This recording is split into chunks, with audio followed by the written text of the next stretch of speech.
I guess most of the folks who've been part of this group for the past 8+ years know Jane and me. I'm AndyMelnyk. Jane and I started coming to, well, before it even had a name, I think, at that time. It was the Jewish Roots Group.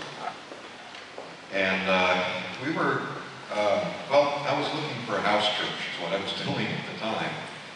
And Jane and I had a friend who had started coming and kind of, I guess, dropped out after a while, but she told us about the group, and we came to a meeting. I think the first time was at Barry Finley's house. I'm glad to see Barry here tonight. Yeah. I'm not going to try and name everybody who was there that day back in 2003, because I'm going to forget someone, I'm sure. But I recognize a lot of folks who were there, who are here tonight. And it's one of those strange passages of the journey of life that God sometimes takes us through. I had not envisioned ever doing anything like this 10, 20 years ago. I was brought up as a Roman Catholic, and that's what my folks were. They were members of the Roman Catholic Church. My father was very outwardly religious and inwardly a very devout heathen. My mother was not so outwardly religious, but very much, I would say, a very pious person inwardly, and probably the major moral influence in my upbringing. Out of my family, I was really the only one that I know of so far, at least, who received Yeshua as personal Lord and Savior when I was in college, and looking for something more than what I had found in Catholicism.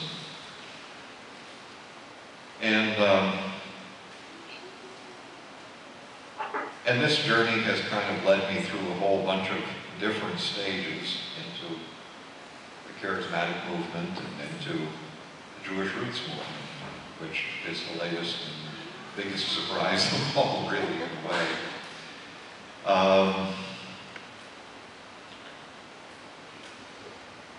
What I was asked to talk about mainly tonight, I guess, is my mother's story. My mother was a survivor of the Nazi death camps, of Buchenwald in particular. It's an interesting name. It means storybook forest in German, Buchenwald. And she was sent there from a labor camp where she had been sent initially when the Gestapo rounded up people in her village in Belarus to go work in factories in Austria. And her father died there in one of the camps. He got sick, and for being sick was beaten to death by one of the guards. So she went to the camp commander to ask about arranging for a funeral, and the camp commander beat her with a riding crop for asking, and said, "I'm going to teach you a lesson. I'm going to send you to Buchenwald. You will never come back from here." So she got put on a truck and sent off to Buchenwald, and she was there for several weeks. On the day that people in her barracks were assigned to go to the gas chambers, she was called to the commandant's office, the camp commander's office. He was looking at the list of people to be gassed that day and happened to see this Valentina on the list. He had been on the Eastern Front sometime before that, and had a girlfriend named Valentina, and was wondering if this was the same one. So he had her brought to his office, and for an hour he spent reminiscing about all of his romantic fantasies with this other Valentina. He recognized that she was not the same one, but just got into this whole romantic reverie. In the meantime, everybody in my mother's barracks was gassed.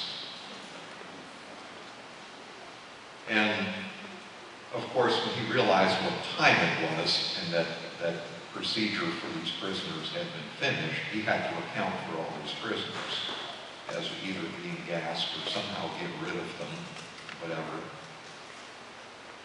So since he couldn't put her in another barracks, he put her on a truck and sent her to another camp. And that's how my mother got out of Buchenwald.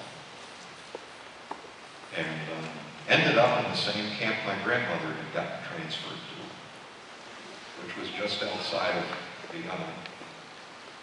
And she was there for another, couple of years, and was there during the Allied bombing of Vienna, which reduced Vienna to a pile of rubble. The interesting thing that she told me about that was on the first day of the concentrated bombing raids, and this came in late 1944,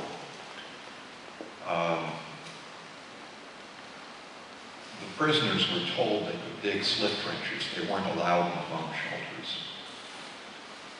And those were reserved for citizens of the Reich. And she got into one of these slit trenches, and opposite another one near a building, and a bomb landed on this factory building and collapsed the wall, burying all these prisoners who had been hiding in the slit trench.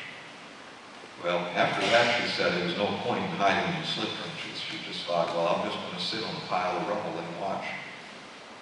And said it was much better to be hit by a flying brick than to get buried under a pile of rubble.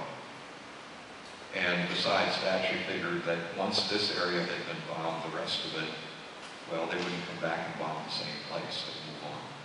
And she was right. That's what they did. And systematically, over a period of about 2 weeks, the city of Vienna, minus the historic landmarks, which were all survived intact almost, except for broken glass, was demolished. The British came at night, the Americans came in the daytime, hit very specific targets. The British carpet bombed everything with firebombs at night. And after the war, my mother came here to the United States. She was originally supposed to go to Los Angeles, to Hollywood specifically, not to be an actress, but to be a nurse at a funny farm for rich kooks. And she had a train ticket and all that to go there. She'd been a nurse in Europe before coming here. And,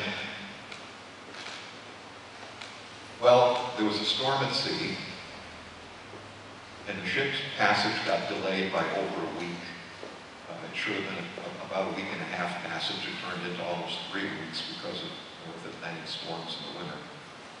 I had that experience later in the U.S. Navy. That was interesting. The only time I ever got seasick. But because she was delayed in passing, her train ticket expired. And when she got to the port of Boston, where she was supposed to get the train, she would get trained. So she got stranded in Boston. And that's where she met my father a year later and settled down. So that's kind of my story in brief. The best part of it, really, in a way, has been getting involved in this group. It has prompted me to do some things I hadn't really thought much before. I had read the Old Testament, but as history and as background for studying the New Testament. But what I've discovered is that the Word of God is a whole. It's a God.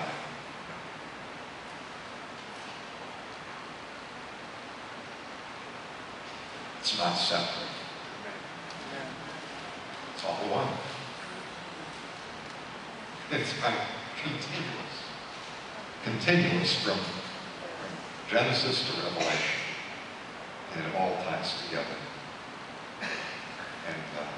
And that's been a very wonderful thing. very interesting thing. So I really am very thankful to God for leading Jane and me on this journey, bringing us here to this place. And I'm not sure what the direction is from here sometimes, what road we'll travel, but whatever it is, if we are journeying with Him, it will be wonderful. Thank you.